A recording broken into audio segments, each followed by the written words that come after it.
Maybe the janitor wants a try.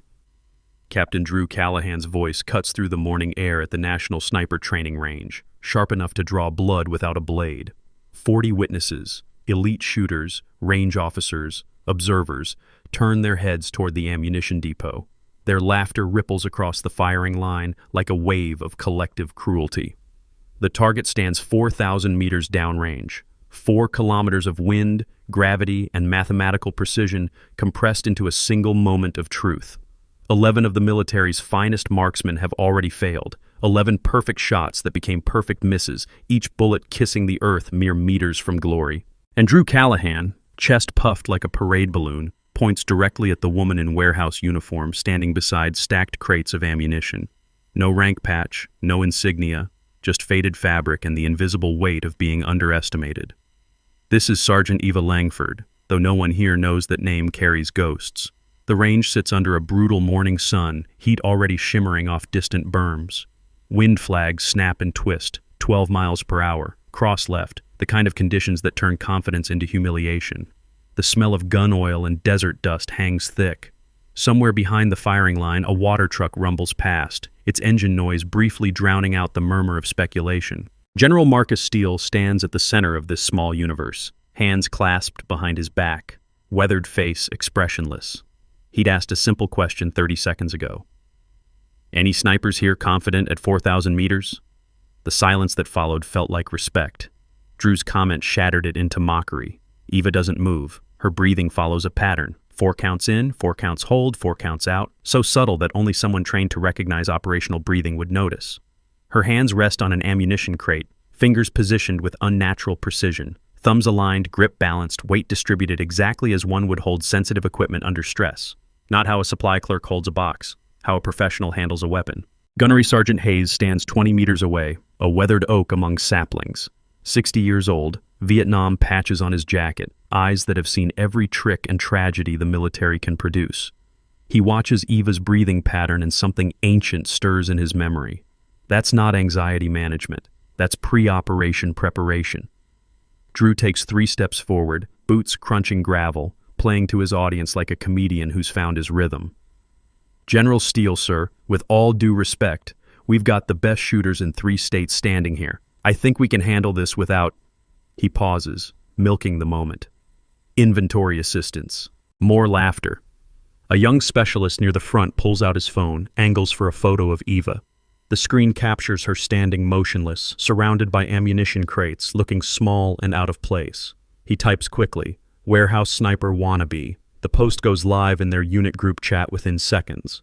Eva's eyes don't track the phone, don't track Drew. They're fixed on something distant, something beyond the visible horizon, calculating angles that exist only in her mind. A strand of brown hair has escaped her regulation bun. She doesn't fix it. Her jaw is set, not in anger, but in the kind of patience that comes from watching fools parade before judges they don't recognize. The scar near her left temple catches sunlight, small, clean, the kind that comes from shrapnel traveling at specific velocities, IED blast pattern if you know what to look for. Hayes knows. His eyes narrow. Captain Callahan has a point, Steele says slowly, his voice carrying the weight of command and something else, weariness maybe, or doubt. This is an evaluation drill for certified marksmen. Miss... He pauses, realizing he doesn't know her name. Miss, I appreciate your presence here, but this particular exercise requires... Langford, sir. Eva's voice emerges quiet, clear, with no tremor. Sergeant Eva Langford, Ammunition Logistics. The wind picks up, swirling dust devils between firing positions. A flag snaps hard enough to crack like a whip. Drew grins wider. See, General? Logistics. She's great at counting bullets, I'm sure. Shooting them? That's a different skill set.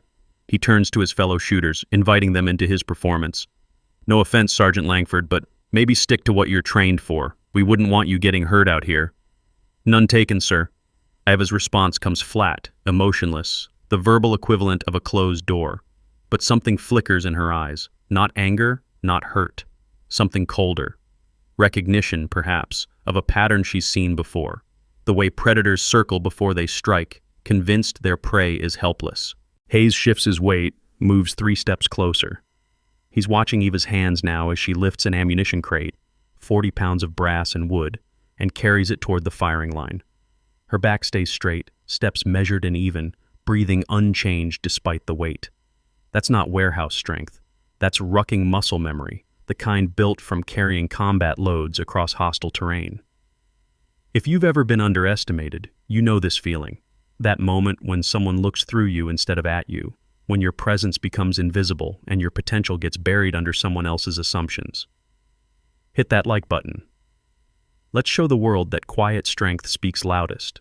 The firing line stretches like a surgical table, clinical and exact. 11 shooting positions, each marked with spent brass and the bitter residue of failure.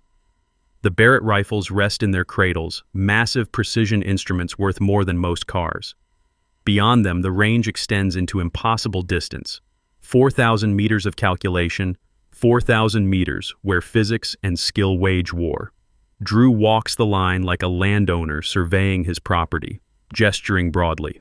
You see, General, this shot requires understanding ballistics at an advanced level. Wind speed, air pressure, Coriolis effect, temperature gradients.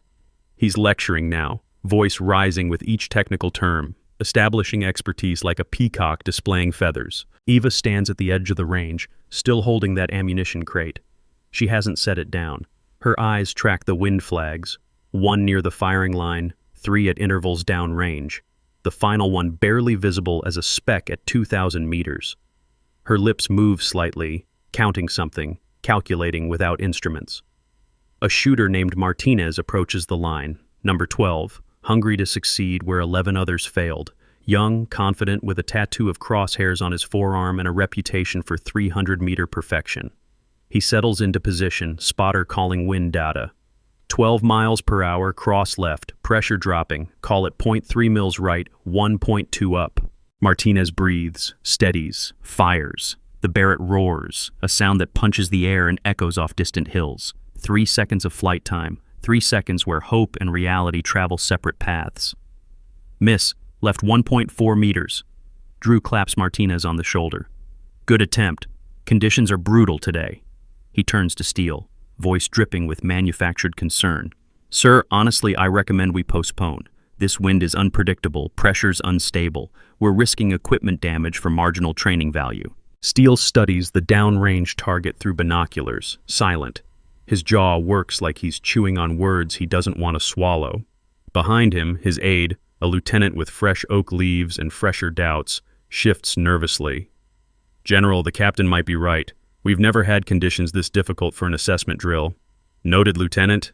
Steele doesn't lower the binoculars. Eva finally sets down the ammunition crate. The movement draws no attention. She's furniture, scenery, part of the backdrop against which important men make important decisions. She kneels beside the crate, opens it with practiced efficiency. Inside, rows of .338 Lapua Magnum rounds rest like sleeping artillery. She lifts one, holds it to the light, rotates it slowly. Checking for imperfections, examining the brass casing, the bullet seating depth, the primer. Her fingers move with the delicate precision of a surgeon reading information that exists in millimeters and micrograms. Hayes moves closer still, close enough now to see what she's doing, close enough to recognize it. That's not supply inspection, he mutters, too quiet for anyone but himself to hear. That's pre-mission verification. Eva replaces the round, selects another, repeats the process. 5 rounds checked in 30 seconds, each one meeting some internal standard before being approved. She's building a mental profile of the ammunition, weight variations, manufacturing tolerances, consistency factors that matter when distance turns inches into miles. Drew notices her finally, his attention snagged by movement in his peripheral vision. He strides over, all swagger and territorial aggression. Sergeant, what exactly are you doing? Quality check, sir. Standard procedure before any range exercise. Her voice remains neutral, professional, giving him nothing to grip onto. Quality check. Drew laughs, short and harsh. These rounds were inspected at depot level. You think you're going to find something they missed? No, sir, just confirming specifications. Confirming? He leans down, invading her space, voice dropping to a stage whisper designed to carry. Listen, warehouse princess. I know you probably think hanging around shooters makes you one of us, but there's a difference between handling ammunition and understanding it.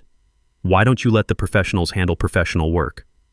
Eva's hands don't pause. She finishes inspecting the fifth round, places it carefully back in its slot. When she looks up at Drew, her eyes are winter gray and empty of everything except patience. Understood, sir. He waits for more, for defensiveness, for anger, for something to justify his contempt. She gives him nothing. After 5 seconds of staring into that blank professional courtesy, Drew straightens, frustrated by the absence of reaction. Good. Now maybe find something useful to do. Coffee run, perhaps? He walks away, confident he's won something. Behind him, Eva reaches into her pocket and pulls out a small metal disc, a challenge coin, worn smooth by years of handling. It catches sunlight for just a moment, revealing partial letters etched into its surface. GH, followed by numbers too worn to read clearly. She presses it against her palm, thumb rubbing the familiar grooves, then returns it to her pocket. Hayes sees the coin, sees the way she holds it. His breathing stops for just a moment. Challenge coins come from specific places, earned through specific actions. The way she grips that disc, like a talisman, like a reminder, like proof of something, speaks volumes in a language most people never learn. Time moves thick as motor oil. The sun climbs higher, heat building toward noon. 13 potential shooters have now attempted the 4,000-meter shot. 13 failures, each one closer than the last, each one proving that success exists just beyond reach. Steele checks his watch. 1,400 hours. 2 hours of range time remaining. His expression suggests a man calculating whether stubborn pride or tactical wisdom should win this particular battle. He glances at Eva, still kneeling beside the ammunition, now organizing rounds with methodical calm. Something about her bothers him, some nagging familiarity he can't place, like a word forgotten on the tongue's tip. Captain Callahan, Steele says, voice cutting through the ambient noise. One more attempt. Best shooter, best conditions. If we miss again, we scrub the drill and reconvene next month. Drew nods, already selecting his champion, a staff sergeant named Chen, 2 tours overseas, personal best at 3,800 meters. Chen approaches the line with the focused intensity of a man who knows he's carrying expectations. Eva stands finally, brushing dust from her uniform. She moves toward the firing line, not approaching it directly but angling toward the equipment tables where spotting scopes and rangefinders rest in organized chaos. Her path takes her past Hayes. That breathing pattern, Hayes says quietly, not looking at her. 444. That's not stress management. Eva doesn't stop walking, but her voice reaches him, low and clear. No, Gunnery Sergeant, it's not. 5 words. Confirmation and warning packed into syllables. Hayes feels the hair on his arm stand up. He's been in this job 40 years, trained hundreds of shooters, watched countless careers rise and fall. He knows the difference between people who learned skills and people who lived them. This woman carries something in her bones that no training manual teaches. Chen settles into position. His spotter runs calculations, calls corrections. 12.5 miles per hour now, cross left dropping, pressure steady, temperature 103 Fahrenheit, call it 0.35 mils right, 1.3 up. The math flows like poetry for those who understand the language. Every variable quantified, every factor accounted for, the entire universe compressed into scope adjustments, measured in fractions of fractions. Chen fires. The Barrett's roar rolls across the range like thunder's echo. Everyone watches the distant target through binoculars and spotting scopes. 3 seconds of held breath stretching into geological time. Miss, right 0.9 meters, low 0.4. Closest yet, close enough to taste. Chen swears softly, professionalism barely containing frustration. Drew's jaw tightens. His best shooter just proved that today's conditions live exactly on the edge of possible and impossible. That's it, Drew announces, voice pitched for Steele's ears but meant for everyone. General, sir, I'm formally recommending we terminate this drill. Conditions are beyond reasonable operational parameters. We're wasting time and ammunition. Steele lowers his binoculars slowly. His face shows nothing. No agreement, no disagreement, just the carved neutrality of command decisions being weighed on scales invisible to observers. The lieutenant behind him shifts again, clearly hoping for cancellation, for an end to this exercise in futility. Perhaps the captain is correct, Steele begins, words emerging with reluctant gravity. Sir, Eva's voice. Still quiet, still clear, but now carrying something else. Not urgency, not pleading, but simple factual statement. Everyone turns. She stands 10 feet behind the firing line, hands at her sides, expression unchanged. Sir, permission to attempt the shot. Silence descends like a dropped curtain. For 3 full seconds, no one moves. Then Drew laughs, starts as a chuckle, builds to full-throated amusement, head thrown back to show his teeth to the sun. You cannot be serious. He looks at Steele, inviting him to share the joke. General, this is... He searches for words, finds them in the language of polite condescension. This is inappropriate. Sergeant Langford signed a non-combat role waiver. She's logistics support. If she were to be injured during a live fire exercise, the liability issues alone... I waive liability, sir. Eva addresses Steele directly, as if Drew hasn't spoken. 1 shot. If I miss, I'll never ask again. Drew steps forward, positioning himself between Eva and Steele like a human wall. General, with all due respect, we can't allow this. She has no certification, no training records for long-range marksmanship, and frankly... He pauses, weighing cruelty against discipline, choosing cruelty. Frankly, sir, 13 trained snipers just failed. What exactly does a warehouse sergeant think she'll accomplish? Steele studies Eva, really looks at her for the first time since this drill began, sees the scar by her temple, sees the way she stands, weight balanced, center of gravity low, the subtle stance of someone trained to stay stable under stress, sees her hands relaxed but ready, fingers slightly curved in permanent muscle memory, sees something familiar, something that nags at the edge of recognition, like a photograph glimpsed years ago and never quite forgotten. 1 shot, Steele says slowly. 1 attempt. Miss, and you return to your duties. No argument, no appeals. Drew's mouth opens to protest. Steele's hand rises, cutting him off with parade ground authority. Captain, unless you're questioning my judgment, stand aside. The rebuke lands hard. Drew's face flushes, jaw muscles jumping, but he steps back. The crowd shifts, curiosity replacing contempt now, drawn by the novelty of watching someone so obviously unqualified attempt something so obviously impossible. Martinez, the young shooter with crosshairs tattooed on his forearm, turns to his spotter. This should be good, he mutters. His phone appears again, ready to document spectacular failure. Eva walks toward the firing line, each step measured, unhurried, covering ground with the economical movement of someone who's walked longer distances under harder conditions. She passes Drew without looking at him, passes the equipment table, approaches the Barrett rifle still warm from Chen's attempt. She stops 3 feet short, removes her warehouse jacket, standard issue, name tape across the chest, no decorations, folds it precisely, sets it on the ground. Underneath, she wears a plain black athletic shirt, fitted but not tight, practical rather than fashionable. And on her right forearm, just below the elbow where the jacket's short sleeves had hidden it, a tattoo. Most of it remains covered by the shirt's fabric, but a corner shows. Dark ink forming what might be crosshairs, what might be letters, hard to discern in the harsh sunlight. Small enough to be subtle, large enough, if you know what you're looking for, to be significant. Hayes sees it. His hand moves to his own forearm unconsciously, touching bare skin where he once wore similar marks. His breathing changes, short, sharp, the involuntary response of recognition hitting like a physical blow. No way, he whispers. That can't be. Eva kneels at the firing position. Not sits, not lies prone, kneels, one knee down, other leg bent forward, body weight centered over her hips. An old position, rarely used in modern training, specifically designed for rapid target acquisition under time pressure. She reaches for the Barrett, her hands settle onto it with perfect placement. Strong hand wrapping the pistol grip, support hand cradling the forearm, trigger finger extended along the receiver outside the trigger guard.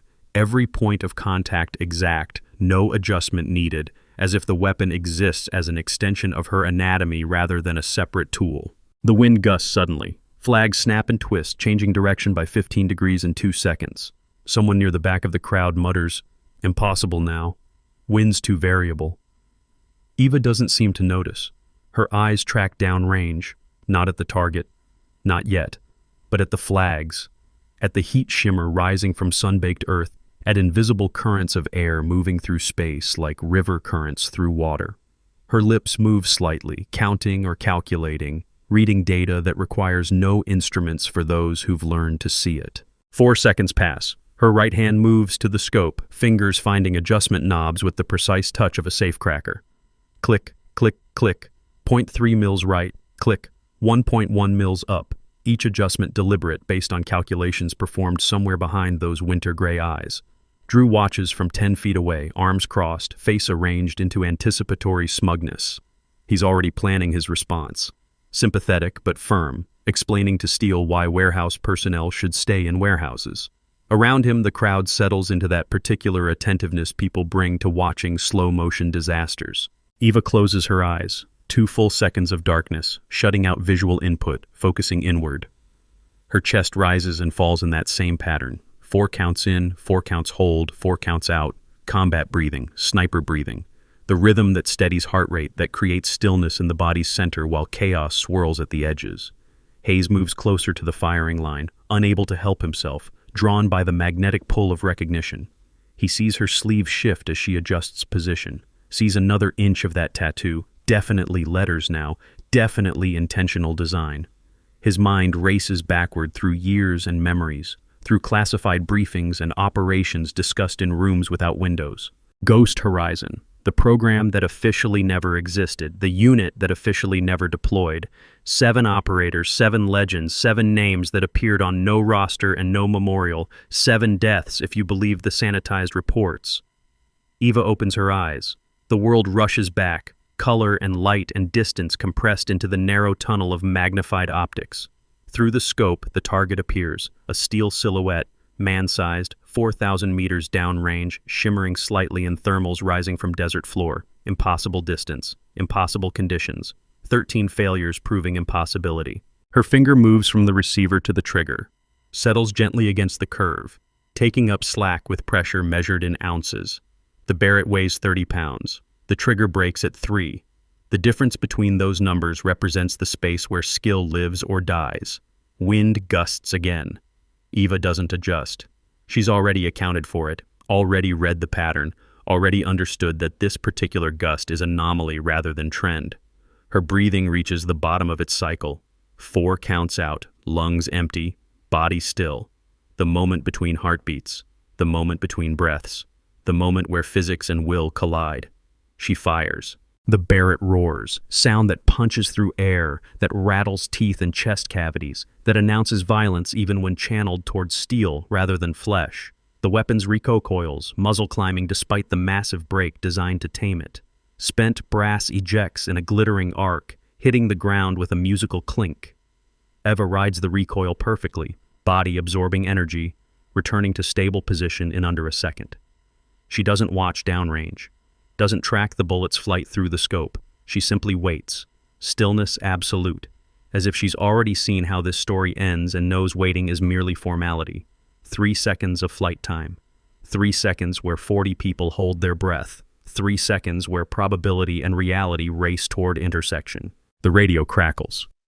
Range officer's voice, professionally flat, carrying across the suddenly silent firing line through speakers positioned every 20 meters.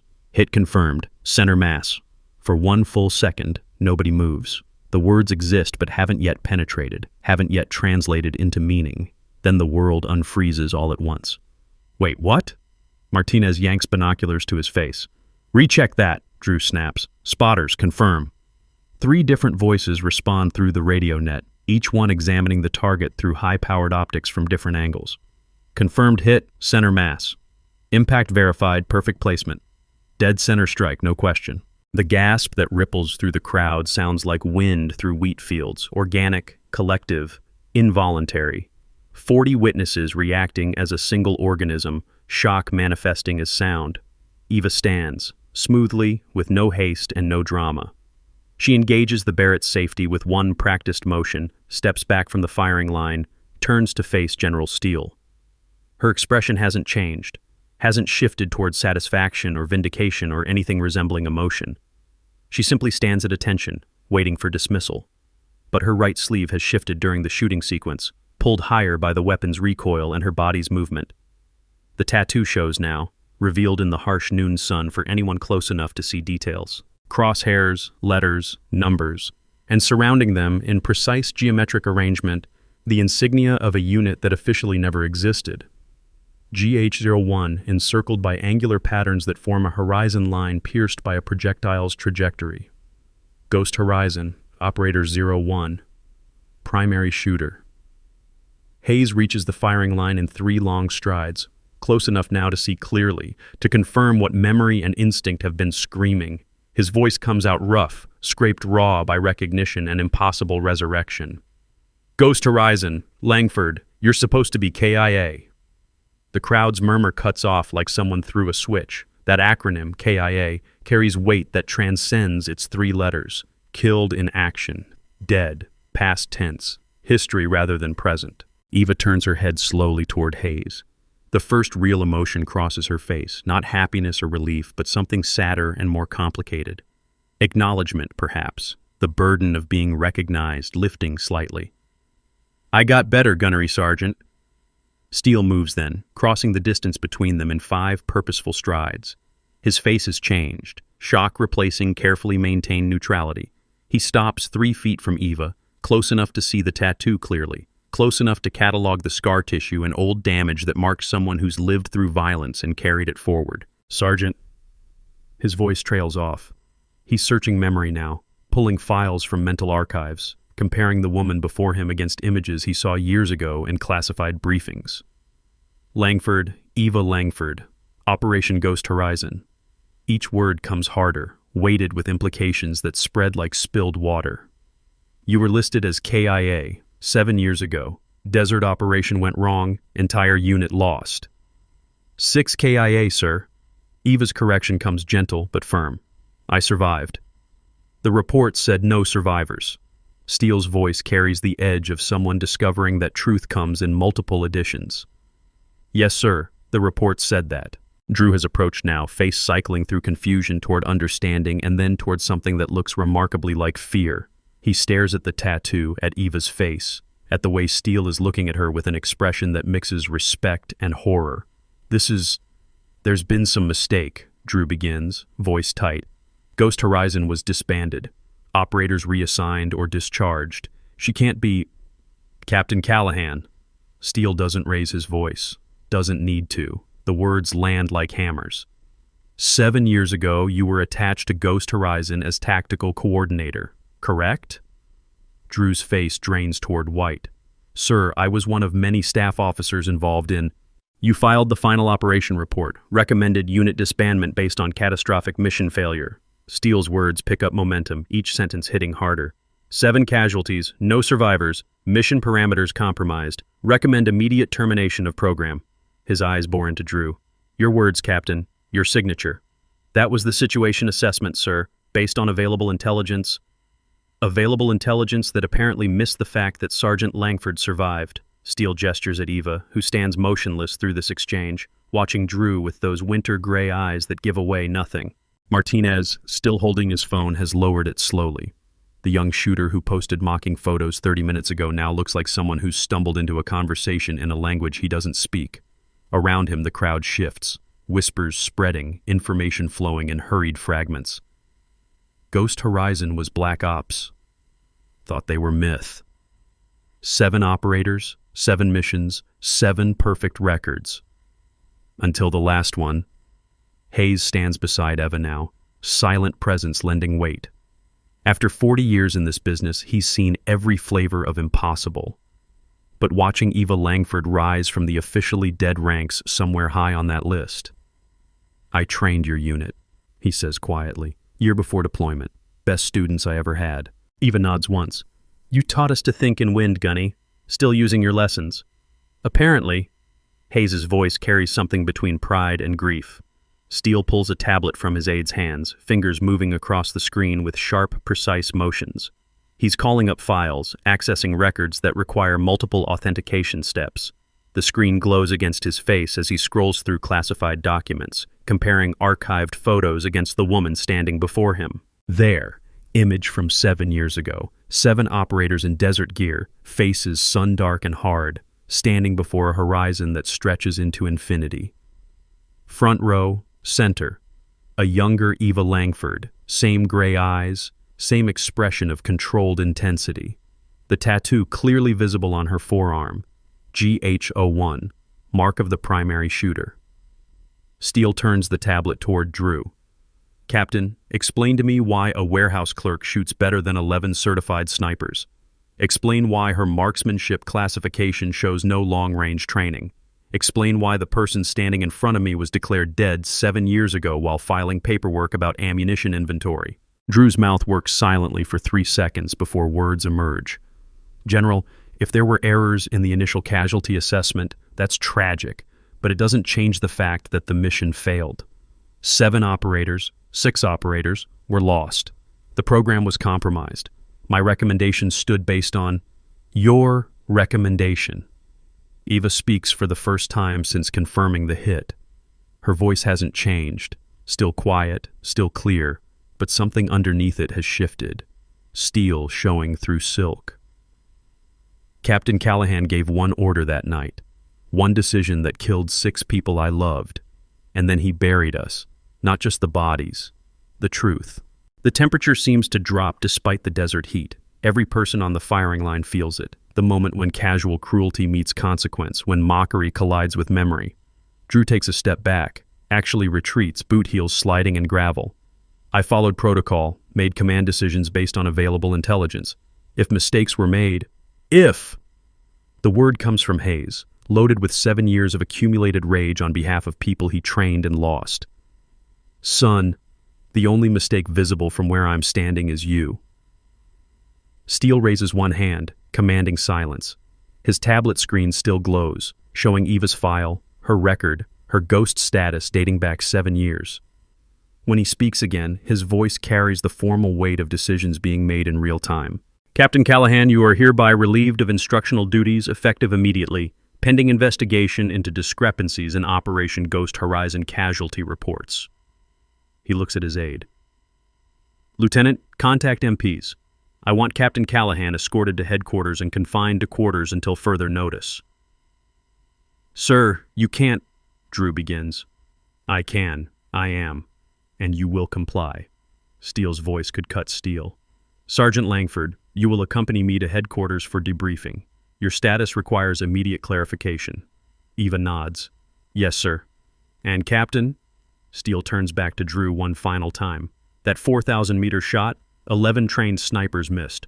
1 warehouse clerk hit center mass. I'll be very interested to read your explanation of how that happened. Drew says nothing. His face is settled into gray resignation, the expression of someone watching their carefully constructed world collapse in real time. 2 MPs appear, summoned by the lieutenant's quick radio call, and position themselves on either side of him. As they lead him away, Martinez approaches Eva slowly, phone hanging forgotten in his hand. The young shooter's face shows genuine confusion mixing with dawning understanding. The shot I posted, he says quietly. The one I called warehouse sniper wannabe. I saw it. Eva's voice holds no anger, no resentment, just fact. I'm sorry, I didn't know. He stops, realizing how hollow the words sound. You didn't. Eva looks at him steadily. Now you do. What you do next matters more than what you did before. Martinez nods slowly, something shifting behind his eyes. Growth happening in real time, visible as sunrise. He turns to the other shooters clustered nearby. Delete the posts, all of them, and spread the word. Anyone who shared that photo takes it down, now. Phones emerge across the firing line. Thumbs move quickly, erasing mockery, undoing cruelty with the same speed it was created. The images vanish from group chats and social feeds, leaving only memory and conscience. Steele gestures toward a Humvee parked near the range office. Sergeant Langford, with me, we have considerable ground to cover. Eva bends to retrieve her warehouse jacket, folds it over one arm. She picks up the spent brass casing from her shot, single piece of evidence, physical proof of impossible accuracy, and slips it into her pocket beside the challenge coin that never left. As she walks toward the Humvee, Hayes falls into step beside her. One question, he says quietly. Why hide? Why warehouse duty? Why 3 years of this treatment? Why not come forward immediately? Eva glances at him. Because coming forward immediately meant Drew would have time to destroy evidence, would have resources to cover his tracks, would have authority to make my word worthless against his rank. She touches the pocket holding the brass casing. I needed him confident, needed him visible, needed him to think I was no threat. And now? Now, 40 witnesses just watched me shoot. Now a general is asking questions. Now the truth has armor that's harder than rank. She pauses at the Humvee's door. Justice isn't loud, Gunny. It's patient. Hayes nods slowly. For what it's worth, kid, your unit would be proud.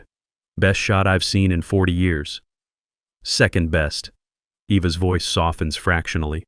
Ghost 03 was better. He's the one I learned from. Past tense. Ghost 03 exists in memory now, casualty of the night that officially killed them all. The Humvee's engine rumbles to life. Eva climbs in beside Steele, door closing with military precision. Through the window, she watches the firing line recede. 40 witnesses to impossible accuracy, 40 witnesses to resurrection, 40 people who will carry this story forward through barracks and bars and anywhere soldiers gather to share legends. The range fades behind them, heat shimmer and distance turning it into mirage, but the Barrett still rests at the firing line, barrel cooling in desert air, having spoken truth in the only language that can't be argued or dismissed. One shot, 4,000 meters, center mass. Not luck, not chance, not the amateur hour Drew tried to paint it as. Skill, memory, and 7 years of patience wearing the face of weakness while waiting for the moment when strength could matter. The Humvee turns onto the main road, heading toward headquarters where questions wait. Questions about casualty reports and mission failures, about why 6 people died and 1 survived, about what really happened 7 years ago in a desert that keeps secrets better than any classified document. Ava watches the landscape roll past, thumb rubbing the challenge coin in her pocket. GH-01 worn smooth by years of handling, by 3 years of warehouse duty, by every moment she chose silence over speaking. The truth is coming now, not in fire or fury, but in the methodical, unstoppable way that justice moves when given time enough to build momentum. And somewhere ahead, in offices with security clearances and locked filing cabinets, evidence waits. Helmet cam footage, mission logs, radio transcripts, the accumulated weight of facts that can't be buried forever, no matter how many signatures try to seal them. Drew thought he'd buried 7 people. Turns out he only buried 6. And the 7th just announced her resurrection with a single perfect shot that echoed across 4,000 meters of truth.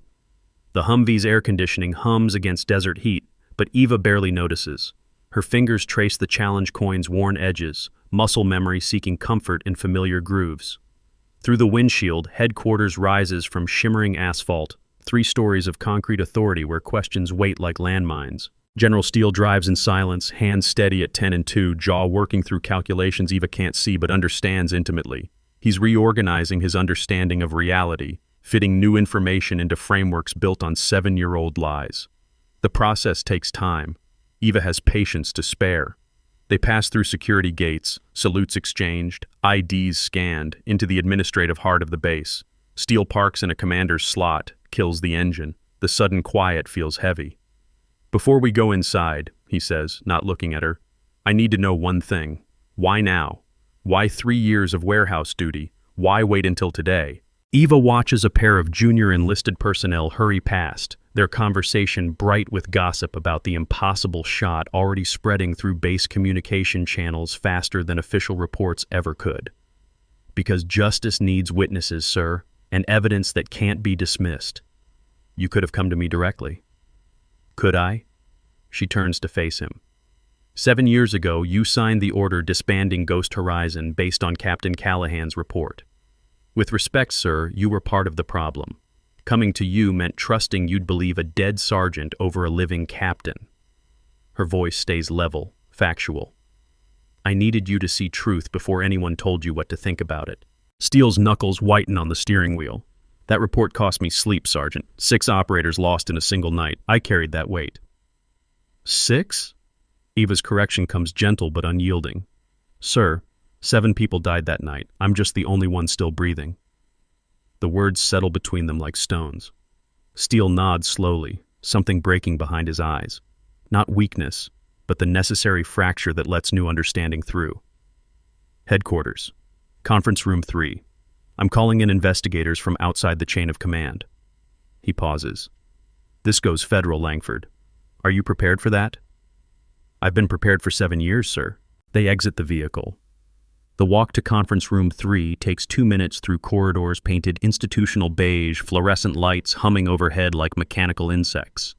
Personnel snap to attention as Steele passes, reflex and respect, but their eyes linger on Eva with naked curiosity. News travels fast in military communities. Impossible shots travel faster. Conference Room 3. Rectangular space dominated by a long table, walls covered with maps and organizational charts. Steele gestures Eva to a seat, then moves to the room's secure phone line. His conversation consists of crisp sentences. Priority 1 investigation. Ghost Horizon operation. Survivor testimony. Need NCIS now. Eva sits, removes this brass casing from her pocket, sets it on the table, physical proof standing upright like a tiny monument. Beside it, the challenge coin, GH01, facing up, catching fluorescent light. The door opens. Lieutenant Chen enters carrying a tablet and case files thick enough to stop bullets. Behind him, 2 NCIS agents, a woman in her 40s with gray streaked hair and eyes that have seen every variation of human dishonesty, and a younger man whose fresh-pressed suit suggests either new assignment or particular care about appearances. Special Agent Reeves, the woman introduces herself. Special Agent Morrison, General Steele requested immediate response to allegations regarding Operation Ghost Horizon. Her gaze fixes on Eva. You're Sergeant Langford? Yes, ma'am. According to military records, you died 7 years ago in a desert operation gone wrong. Reeves sits across from Eva, folding her hands on the table. Yet here you are. Would you care to explain that discrepancy? The report was wrong, ma'am. I survived. And spent 7 years doing what exactly? Warehouse inventory? Morrison's tone carries skepticism like a weapon. That's quite a career pivot from special operations. Eva meets his gaze steadily. I spent 7 years waiting for the right moment to speak truth that couldn't be ignored or buried. Reeves leans forward slightly. Why wait? Why not come forward immediately after the incident? Because Captain Callahan controlled the narrative, ma'am. He filed the reports, managed the investigation, sealed the records. Coming forward then meant my word against his authority and his access to evidence. Eva's voice remains calm, clinical. I needed time. Needed him comfortable. Needed witnesses he couldn't intimidate. 40 witnesses today, Steele adds, including myself. Sergeant Langford demonstrated capabilities far beyond warehouse logistics. Morrison pulls up files on his tablet. Let's discuss the original operation. Ghost Horizon, November 2018. 7 operators deployed for target elimination in hostile territory. Mission parameters? Eva's hands remain flat on the table. High-value target, time-sensitive window, primary shooter, me, supported by 6 team members providing overwatch, communications, and extraction security. And what went wrong? The temperature in the room seems to drop. Eva's breathing shifts, 4 counts in, 4 counts hold, before she answers. Captain Callahan ordered us to hold position despite changing tactical conditions. Target window was closing. I requested green light to engage. He denied authorization, insisted on waiting for reinforcements that were 2 hours out. Standard caution, Morrison observes. Standard for someone who didn't understand the situation on the ground. Eva's voice hardens fractionally. We had 30 minutes of viable darkness. After that, enemy patrols would triple. Waiting meant exposure. I communicated this clearly, 3 times. Reeves checks her notes. Captain Callahan's report states that you were the one who insisted on waiting, against his recommendation to abort. Silence stretches thin as wire. Eva's expression doesn't change, but something shifts behind her eyes, not surprise at the lie, but confirmation of its audacity. That's creative fiction, ma'am. Can you prove it? Morrison's challenge comes sharp. Yes, sir. Helmet camera footage, radio logs, mission recordings stored on secure servers that Captain Callahan believed were erased. Eva pauses. But weren't. Steele straightens. Explain.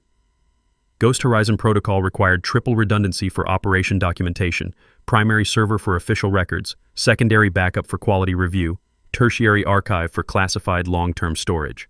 Eva's words come precise as mathematics. Captain Callahan accessed the first 2. Deleted files, altered reports. He never knew about the third. Reeves and Morrison exchange glances. Communication in that shared look. Silent agreement about escalation. And you know this how? Reeves asks. Because I'm the one who designed the tertiary system, ma'am. Primary shooter double duty as communications specialist. I built the backup nobody talked about because operational security matters more than paperwork. Eva pulls a small USB drive from her pocket, worn, scratched, carried for 7 years. Everything's here: audio, video, timestamps, 37 minutes of Captain Callahan making decisions that killed 6 people. The USB drive hits the table with a plastic click that sounds like a gavel. Morrison reaches for it, but Reeves stops him with one raised hand. Before we review evidence, I need your account. Complete timeline. What happened that night? Eva's hands curl slightly, then force themselves flat again. Drop your prediction in the comments. Will justice finally catch up, or does power protect its own? And subscribe so you don't miss how this ends. The next 10 minutes will change everything. November 14th, 2018, 0200 hours local time. Ghost Horizon inserted 12 kilometers from target compound. Approach took 4 hours, slow movement through hostile territory. By 0600, we had eyes on target. High-value individual confirmed present, vulnerable, window of opportunity open. Her voice settles into mission report cadence, emotion stripped away, leaving only facts arranged in chronological precision. I radioed Captain Callahan at 0615, requested green light to engage. He ordered us to wait for air support scheduled for 0800 hours. I explained that target would be mobile by then, security would increase with sunrise, opportunity would close. He repeated the order, wait for air support. Did you comply? Morrison asks. Yes, sir. For 45 minutes, we held position, watched the target, watched dawn approach, watched enemy patrol patterns shift exactly as I'd predicted. Her jaw tightens. At 0700, I contacted Callahan again, advised that we had 30 minutes of viable darkness remaining. After that, our position would be compromised. He told me, direct quote, "Stop questioning orders, Sergeant. Your job is to shoot when I say shoot." Reeves writes quickly, pen scratching across notepad. Continue. At 0715, enemy patrol discovered our primary extraction route. We shifted to alternate position, but movement created noise. Dogs started barking in the compound. Target went into enhanced security protocol. Window closed. Eva's breathing accelerates slightly despite her control. I radioed Callahan, advised that mission was compromised, requested immediate extraction. He denied, ordered us to maintain position and wait for air support to sanitize the area. Sanitize? Steele's voice carries disbelief. His words, sir. He wanted helicopter gunships to eliminate enemy patrol so we could still take the shot. 45 minutes after the mission window closed. Eva's hands become fists. I explained that our position was burned. Every minute we stayed increased risk exponentially. He said, another direct quote, "I make tactical decisions. You execute them. Hold your position or face charges for disobeying orders under fire." The room absorbs this in silence. Morrison leans back, arms crossed. Reeves continues writing. Steele's face has gone stone still. We held, Eva continues, 28 minutes, until 0743, when enemy quick reaction force arrived, 12 hostiles with technical support and heavy weapons. They had our position marked, probably from thermal imaging we didn't know they possessed. Her voice flattens further, becomes pure data transmission. Contact initiated 0745. We returned fire, called for emergency extraction. Callahan authorized it then, 30 minutes too late. Casualties? Reeves prompts gently. Ghost 02 took rounds during initial contact, died before we could apply medical intervention. Ghost 04 and 06 were hit during fighting withdrawal. We carried them, made it 200 meters before enemy deployed IED in our path. Eva stops, swallows. I was point. Triggered the device. Blast through me 8 meters. Shrapnel hit my temple, fractured 2 ribs, ruptured my left eardrum. When I regained consciousness, Ghost 03 was performing emergency medical on me. Her hand moves to the scar near her temple. Unconscious gesture, touching old damage. He'd been hit too. Abdomen wound, bleeding bad. But he was stopping my bleeding first. Always did. Put others before himself. Present tense slipping into past. Grief showing through professionalism's cracks. Ghost 03 was your fiancé, Reeves says quietly, reading from files. Marcus Webb, 28 years old. Yes, ma'am. Eva's voice drops. He held pressure on my wounds until the bleeding stopped. Then he pulled me behind cover, returned fire to keep the enemy back. Bought time for Ghosts 05 and 07 to reach us. They tried to stabilize him, tried to stop the bleeding, but abdominal wounds. She trails off. He died there, Morrison states. He died saving me, again, like he'd done a dozen times before. Eva's eyes focus on something beyond the conference room walls, seeing a different desert, A different dawn. Ghosts 05 and 07 got me to the extraction point. Helicopter finally arrived at 0820. Enemy fire intensified. During boarding, Ghosts 05 and 07 were both hit. 05 died in the helicopter. 07 died at the field hospital an hour later. Mathematics of loss, calculated in blood. 7 operators deployed, 6 dead within 3 hours. 1 survivor pulled from wreckage carrying wounds that should have been fatal. I woke up 4 days later in a military hospital, Eva continues. Medically induced coma, surgeries, intensive care. When I finally came around enough to ask questions, they told me Ghost Horizon was disbanded. All operators listed as KIA. Captain Callahan had filed his report. Mission went bad. Command decisions were sound. Casualties were unavoidable result of enemy capabilities exceeding intelligence estimates. And you didn't contradict this immediately? Morrison's skepticism resurfaces. I tried, sir. Requested to speak with investigating officers. Was told I was too medically compromised to give reliable testimony. Traumatic brain injury, they said. Memory issues. PTSD affecting cognitive function. Bitterness seeps through Eva's professional tone. Captain Callahan visited me once. Told me how sorry he was, how proud the unit was of my sacrifice, how my teammates died heroes. She pauses. Then he leaned close and said, "The investigation is closed. The families have closure. Don't reopen wounds that won't heal differently." Reeves stops writing. "He threatened you?" "No, ma'am. He gave me a choice. Accept the narrative or fight it alone, medically compromised against an officer with spotless record and political connections. He was betting I'd choose the path of least resistance." Eva's smile is cold. "He bet wrong, but I let him think he won." "So you vanished," Steele says. "Medical discharge. Disappeared from records." "Administrative discharge for medical reasons, yes, sir. Took 8 months of physical therapy to function normally again. During that time I made plans. Accessed the tertiary backup system remotely, confirmed footage existed, confirmed it was intact." Eva taps the USB drive. "Then I applied for civilian contractor position at this base. Warehouse logistics, low profile, no attention, perfect position to watch and wait." Morrison frowns. "Wait for what?" "For Captain Callahan to return. He'd been promoted, transferred to other assignments, but instructors rotate back to this facility every few years. I knew he'd come eventually." Eva's expression hardens. "And I knew he'd be arrogant. Knew he'd underestimate anyone in warehouse uniform. Knew he'd create an opportunity for public demonstration that couldn't be dismissed as private complaint." 3 years, Reeves says slowly. "You waited 3 years for this moment."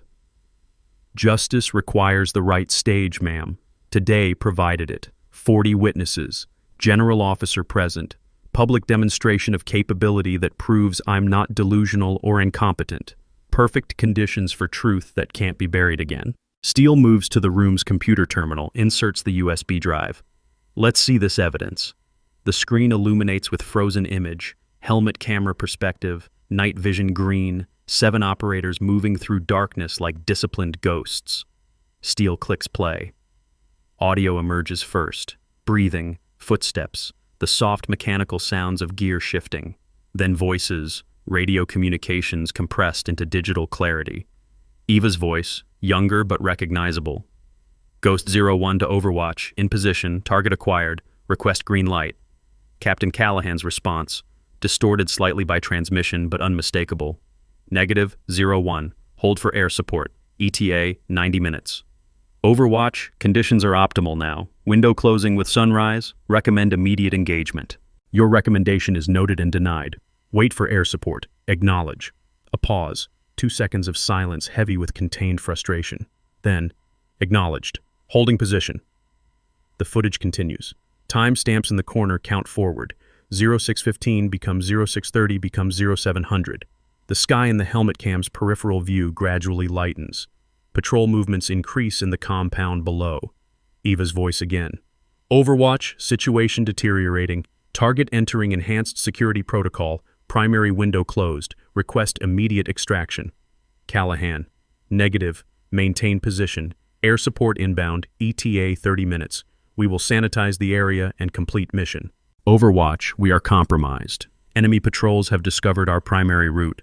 Maintaining position increases risk with no tactical benefit. Strongly advise 01, I'm giving orders here. You follow them. Hold your position or face charges for refusing combat orders. Do you understand? Silence. Then clipped. Understood, Overwatch. The footage continues its inexorable progression toward catastrophe. At 0743, muzzle flashes bloom in the darkness. The helmet camera jerks violently as Eva's body moves. Targeting, firing, controlled aggression meeting chaos. Voices shout coordinates, ammunition counts, casualty reports. Then the blast. The camera tumbles end over end, image spinning through darkness and stars and ground before slamming to stillness. Heavy breathing. Someone, Marcus Webb, Ghost 03, appears in frame, hands moving quickly to staunch bleeding, voice steady despite the tremor underneath. Stay with me, Eva. Stay with me. You're okay. You're okay.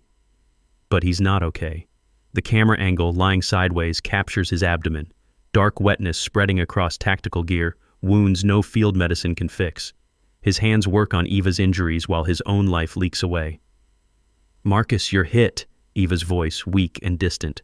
I'm fine, stay still. Marcus, I said I'm fine, just stay still, baby, stay with me. The lie of love, claiming strength while dying, purchasing another's survival with the currency of self. The footage continues another 8 minutes. Gunfire, evacuation, the whump-whump of helicopter rotors, Marcus Webb growing still despite repeated attempts to rouse him. Steele stops the playback. The conference room sits in silence so complete it has weight. Reeves has stopped writing. Morrison's skepticism has evaporated, replaced by something harder to define. Recognition, perhaps, of how far corruption can spread when protected by rank. That footage, Steele says, voice rough, contradicts every element of Captain Callahan's official report. Yes, sir, Eva confirms. He stated that you insisted on waiting against his recommendation, that he ordered immediate extraction which you delayed, that casualties resulted from your tactical hesitation. All lies, sir, documented lies. Eva gestures at the frozen screen. 37 minutes of them. Reeves closes her notepad. Sergeant Langford, why didn't you release this evidence immediately after your discharge? Because releasing it then meant it would disappear into investigation channels Captain Callahan influenced, ma'am. Military justice moves through chains of command. He was in that chain. Had relationships, favors owed, political capital. Eva's voice carries the weariness of someone who spent years calculating odds. I needed him exposed publicly first, needed his credibility damaged beyond repair. Today's demonstration accomplished that. Now, when this evidence surfaces, it confirms what 40 witnesses already suspect, rather than contradicting what authority figures claim. Morrison nods slowly. Strategic patience. Necessary patience, sir. This is what real accountability looks like. Not instant, not easy, but inevitable, when someone refuses to let truth die quietly. Share this story. Hit thanks if you believe justice is worth the wait, because what happens next proves that patience has teeth. Reeves stands. General Steele, I'm formally requesting Captain Callahan be placed under military arrest pending investigation. Charges will include filing false official reports, negligent homicide, obstruction of justice, and conduct unbecoming an officer. Consider it done, Steele responds immediately. He lifts the secure phone, issues orders in clipped sentences. Somewhere on base, military police are converging on quarters where Drew Callahan waits, still believing his lies hold structural integrity. Morrison begins cataloging evidence. USB drive secured in evidence bag, chain of custody documented, timestamps recorded. Sergeant Langford, you'll need to provide formal testimony, multiple depositions, possibly court-martial testimony. This investigation will take months. I've waited 7 years, sir. I can wait longer. You'll also need protective oversight. If Captain Callahan has allies willing to protect him, he does, Eva interrupts. At least 3 officers who helped him alter records. Their names are in a document on that drive, along with evidence of their involvement. Reeves raises an eyebrow. You've been thorough. I've been motivated, ma'am. The conference room door opens. 2 MPs enter, posture rigid with purpose. General Steele, Captain Callahan is secured and en route to the brig. He requested to speak with you, sir. Request denied per your standing orders. Correct. No communication until formal charges are filed. Steele turns to Eva. Sergeant, you're dismissed from warehouse duties effective immediately. Administrative leave with full pay pending resolution of your military status. My status, sir. You were discharged under false pretenses resulting from falsified reports. That discharge is potentially invalid. We need legal review to determine your proper standing. He pauses.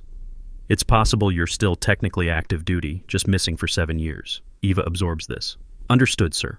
There's also the matter of recognition. 6 operators died because of command failure. Their families deserve truth. Their service deserves acknowledgement. Steele's voice softens fractionally. I'm recommending posthumous medals for the Ghost Horizon unit and a formal inquiry into why their deaths were misrepresented. Thank you, sir. Eva's composure cracks slightly, not breaking, but allowing emotion through in controlled measure. They were the best people I ever served with. They deserved better than being erased. They'll be remembered properly. I promise you that. Reeves gathers her materials. Sergeant Langford, expect contact from our office within 48 hours. In the meantime, document everything you remember. Every conversation with Captain Callahan, every interaction that seemed suspicious, every detail that might corroborate the evidence. Yes, ma'am. The NCIS agents depart. The MPs follow. Lieutenant Chen collects case files and exits with murmured efficiency. Suddenly, the conference room contains only Eva and General Steele, facing each other across a table scattered with the wreckage of 7-year-old lies. That shot today, Steele says quietly. 4,000 meters. Perfect conditions for failure. You made it look effortless. It wasn't, sir, but I had good reason to hit. Revenge? Testimony. Eva meets his gaze steadily. Revenge is loud and brief. Testimony is patient and permanent. I needed everyone to see what Captain Callahan tried to erase. Proof that Ghost Horizon operators were the best at what we did. Proof that our failure wasn't skill or courage, just command. Steele nods slowly. For what it's worth, Sergeant, I should have questioned that report more thoroughly 7 years ago. Should have dug deeper when something felt wrong. I failed you and your unit by accepting convenient lies. You're fixing it now, sir. That matters. Does it? 6 people are still dead. Yes, sir, but now they're honored dead instead of forgotten mistakes. Now their families get truth instead of comfortable fiction. Now future operators might think twice before trusting bad orders from political officers. Eva's voice strengthens. You can't resurrect the past, General, but you can stop it from poisoning the future. That's enough. Silence settles. Not uncomfortable, but contemplative. Through the conference room window, evening approaches, sun declining toward horizon, long shadows stretching across the base like fingers reaching for truth. Where will you go now? Steele asks. Eva considers. Honestly, sir, I don't know. For 3 years, I've had one purpose. Expose the truth, honor my teammates, ensure their deaths meant something. Now that purpose is accomplished. What comes next? She trails off. I need to figure that out. Take your time. You've earned it. Steele extends his hand. Thank you for your service, Sergeant Langford, both the visible kind and the invisible. She shakes his hand, firm grip, professional courtesy. Thank you for listening, sir, and acting. Eva exits the conference room into corridors grown quiet with evening shift change. Personnel still stare as she passes, curiosity mixing with respect now instead of contempt. Word has spread. Impossible shot, Ghost Horizon, resurrection of the dead. Stories will circulate through barracks tonight, details growing more elaborate with each retelling, legend accreting around truth like pearl around sand. She walks toward the parking area, steps echoing on polished floors. Her truck waits where she left it 3 years ago when this assignment began. Beat-up Ford, sun-faded paint, reliable transportation that draws no attention. She climbs in, sits in familiar seats, hands resting on the steering wheel. The base spreads before her through the windshield, buildings and ranges, hierarchies and structures, the organized chaos of military life. Somewhere in the brig, Captain Callahan sits in a cell, confronting consequences that arrived 7 years late but with perfect aim. Eva pulls the challenge coin from her pocket one final time, reads the inscription again. GH01. Remembers 7 operators who became 6 ghosts and 1 witness. Remembers Marcus Webb's hands steady on her wounds while his own life ended. Remembers the weight of surviving when better people died. She starts the engine, pulls out of the parking area, drives toward the base exit through gathering dusk. But halfway there, she stops, pulls over, retrieves her phone and dials a number she's memorized but never called. 3 rings. 4. Then a woman's voice, cautious. "Hello? Mrs. Webb, this is Eva Langford. I served with your son Marcus in Ghost Horizon." Silence. Sharp, sudden, the sound of a mother holding her breath. Then, "They told me everyone from that unit was dead." "They were wrong, ma'am. I survived. And I need to tell you what really happened the night Marcus died. Not the official story, the truth." A pause, then voice breaking. "Please. Yes, I've waited 7 years for someone to tell me the truth." "Then I'll start at the beginning, ma'am, and I won't stop until you know everything." The conversation lasts 90 minutes.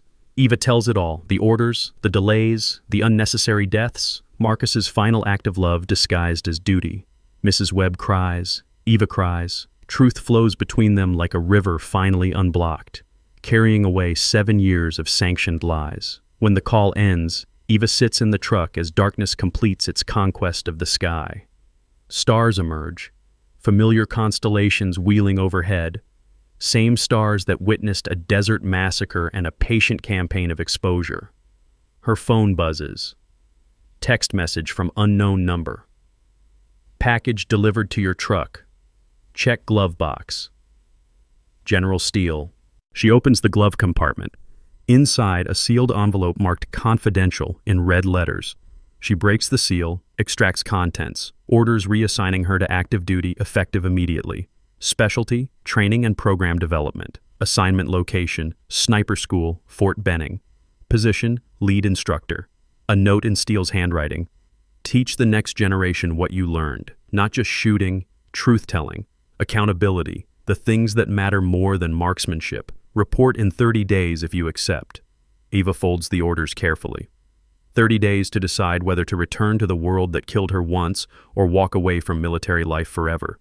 30 days to determine whether justice accomplished equals purpose fulfilled or whether more work remains. She doesn't know the answer yet, but she has time to find it. Another text arrives. Different number, different sender.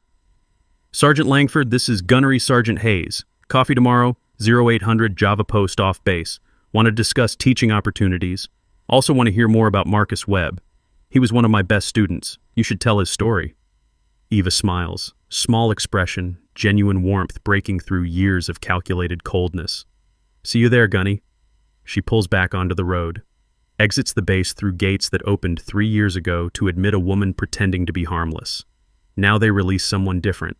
Not a ghost anymore, not invisible, but solid and witnessed and real. The road stretches forward into darkness, headlights carving tunnels through night. Behind her, the base recedes.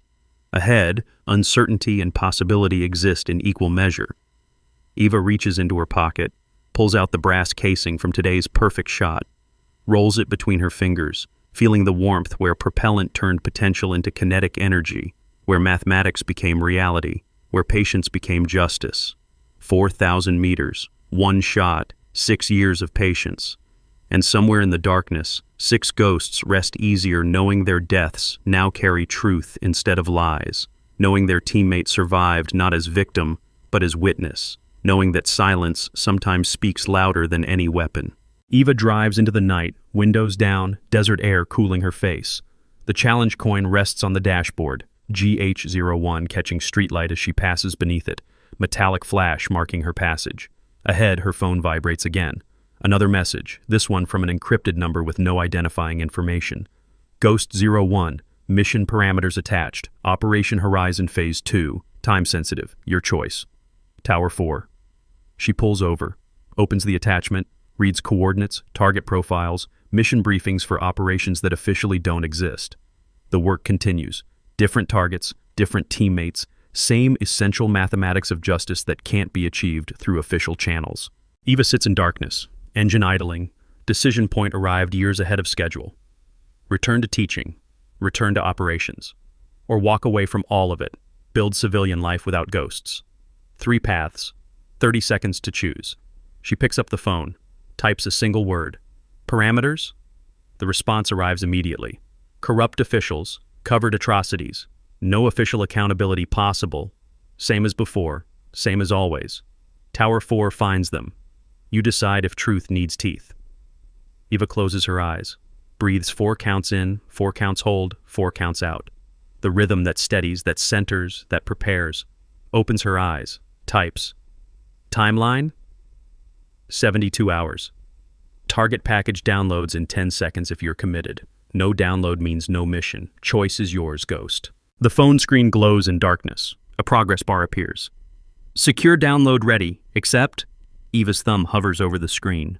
Behind her, the base where she spent 3 years invisible. Ahead, roads leading to teaching positions, to civilian life, to normalcy purchased with patience finally rewarded.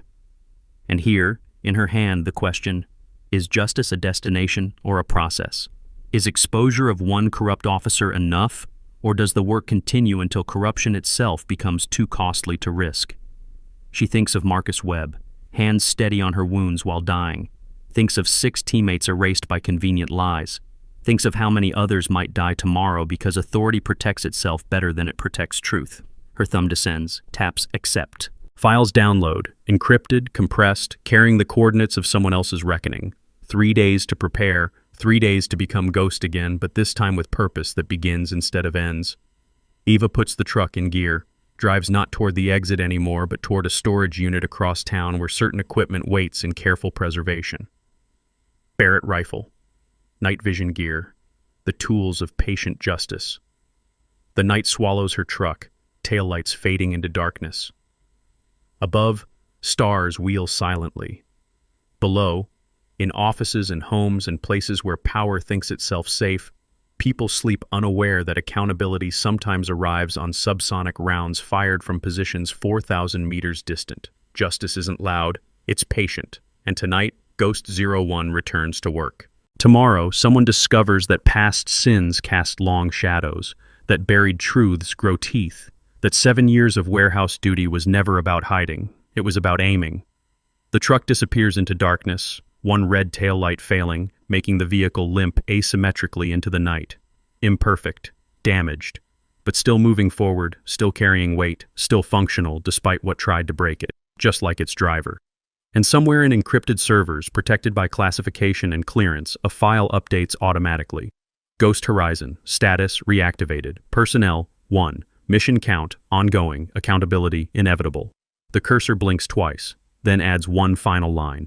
They thought they buried us, they just planted seeds.